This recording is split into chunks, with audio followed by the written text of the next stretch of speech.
এই জন্য আপনাকে বলি, এই হিফজখানা বন্ধ করতে হবে। যেখানে কোরআন হাদিস শিক্ষার ব্যবস্থা আছে সেখানে হিফজখানা খুলতে হবে। এই ছেলেটাকে আপনি কেন হাফেজ করলেন?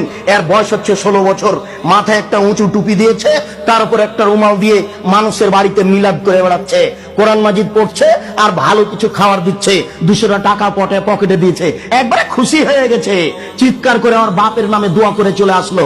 এ জাতির কি করতে পারে? যে চলিসা করে বেড়াই, যে কুলখানি করে বেড়াই, যে মানুষের দোকান উদ্বোধন করে, আপনার উদ্বোধন করে কোরআন মাজিদ পড়ে, যে মানুষের বাড়ি উদ্বোধন করে কোরআন মাজিদ পড়ে, সে হাফেজ দিয়ে কি হবে? সেই হিফজখানা বন্ধ করতে হবে।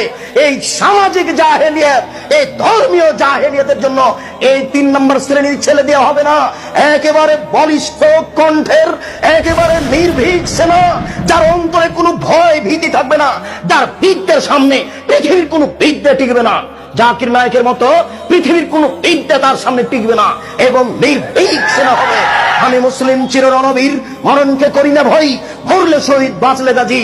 এই কণ্ঠ নিয়ে যে মাঠে নামবে, সেই জাতির উপকার করতে পারে, সেই এই সামাজিক কুসংস্কার বন্ধ করতে পারে, সেই এই ধর্মীয় কুসংস্কার বন্ধ করতে পারে।